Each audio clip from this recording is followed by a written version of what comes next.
بسم اللہ الرحمن الرحیم۔ اللہم صلی علی محمد وعلی آل محمد کما صلیت علی ابراہیم وعلی آل ابراہیم انک حمید مجید۔ الحمدللہ علی کل حال۔ اللہم انا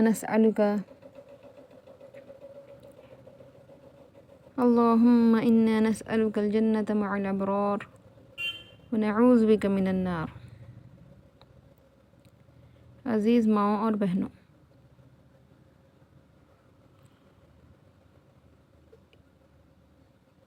زندگی کیسے گزارنی ہے، ہم کو روز مرہ یعنی شب و روز کیسا ہمارے دن کے روٹین کو بنانا ہے، وہ تمام طریقے اور سلیقے اپنے بچوں کو سکھلانا بہت ضروری ہے۔ کھانا کھانے کے آداب، پانی پینے کے آداب، بیت الخلاء جانے کے آداب، ہر چیز کے آداب جو ہمارے نبی صلی اللہ علیہ وسلم بتا کر گئے ہیں، اس پر عمل پیرا ہونا چاہیے۔ کھانا کھانے کا طریقہ، اس دور میں لوگ کھانا کھانے کا سلیقہ بھول گئے ہیں۔ بعض لوگ کھانا ایسا کھاتے ہیں، نہ دستر بچھا ہوا ہوتا ہے، نہ ساتھ کوئی بیٹھے ہوئے ہوتے ہیں، نہ سنت کا لحاظ رکھتے ہیں۔ ایسا نہیں کرنا چاہیے۔ کھانا کھانے کا طریقہ جیسے کہ نبی پاک صلی اللہ علیہ وسلم نے فرمایا، دستر بچھا کر تمام گھر کے احباب بیٹھ کر کھانا کھانا چاہیے، کیونکہ ساتھ بیٹھ کر مل کر کھانے سے گھر میں اور رزق میں برکت ہوتی ہے، محبت تال میل مضبوط ہوتا ہے۔ کھانا کھانے کے آداب یہ ہے کہ ہر دوسرا ایک دوسرے کا خیال رکھے کہ کیسا کھانا کھانا ہے، کس طریقے سے کھانا کھانا ہے، کہ ہمارے کھانا کھانے کا طریقہ ایسا بھی ہو سکتا ہے کہ سامنے والے کو پسند نہ آئے، تو ہر لحاظ رکھتے ہوئے کھانا کھانا چاہیے، کیونکہ بعض لوگ کھانا کھانے کا طریقہ بھول چکے ہیں۔ کھانا کھانے سے پہلے ہاتھ دھونا چاہیے، بستر پر بیٹھنا چاہیے۔ جب کھانا ہم کھا رہے ہیں، کسی اور اگر ہمارا ہاتھ بڑھ رہا ہے، کسی اور کا ہاتھ بڑھ رہا ہے تو ہم اسے کھینچ لیں، مل کر کھانا کھائے، دعا کا اہتمام کریں۔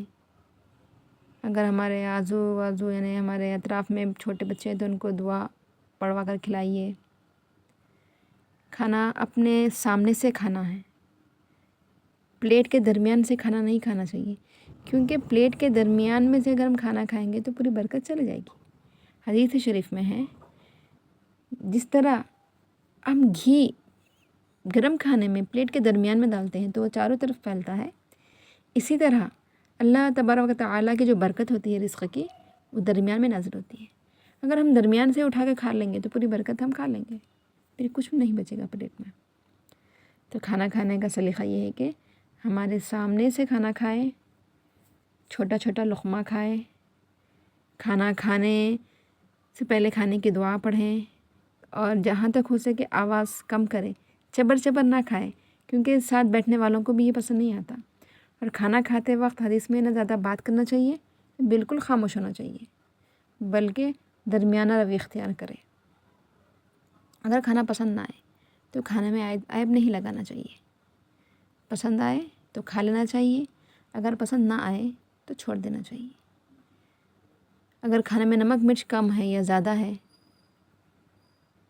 تو اس کا ایشو نہیں بنانا چاہیے، کیونکہ نبی کریم صلی اللہ علیہ وسلم نے فرمایا ہے، کھانے کا احترام کرو، پسند آئے کھا لو، اگر ناپسند لگے تو خاموش اختیار کر لو۔ لیکن بعض گھروں میں کوئی بھی چیز کم ہو گئی ہے، کوئی چیز اچھی نہیں بنی تو ہنگامہ ہو جاتا ہے، لڑکیوں کا بہنوں کا جینا بہت مشکل ہو جاتا ہے۔ ایسا نہیں کرنا چاہیے۔ کوئی 5 وقت کی نماز پڑھنے سے جنت میں نہیں جائے گا، جنت میں جائے گا اپنے اعمال سے، اپنے اخلاق سے، چونکہ اللہ تبارک و تعالیٰ کا فرمان ہے کہ میں کسی کی عبادت کو نہیں دیکھوں گا، بلکہ آپس میں جو میل جول ہے، جو آپس میں ایک دوسرے کا ساتھ جو رویہ ہے، اس کو دیکھ کر ہمارے اعمال کا فیصلہ کیا جائے گا۔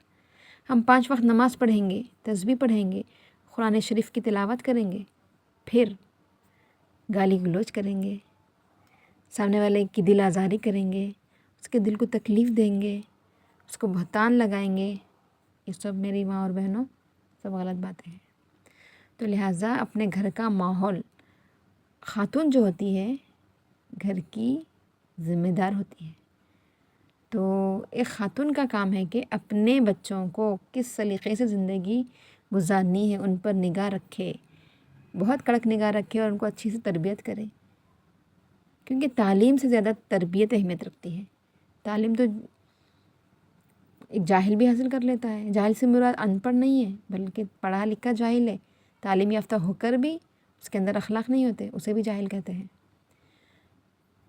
تو اپنی اولادوں کو اچھی تربیت دینا، کھانا کھانے کا سلیقہ، کس طرح کھانا کھانا، 3 لقمے لاسٹ میں آخر میں 3 انگلیوں سے 3 لقمے کھانا، جہاں تک ہو سکے چھوٹا لقمہ لینا، چبا کے کھانا اچھی سے، اور پیٹ کے 3 حصے کرنا، ایک حصہ کھانے کے لیے رکھنا چاہیے، ایک حصہ پانی کے لیے رکھنا چاہیے، اور ایک حصہ کھلا چھوڑ دینا چاہیے۔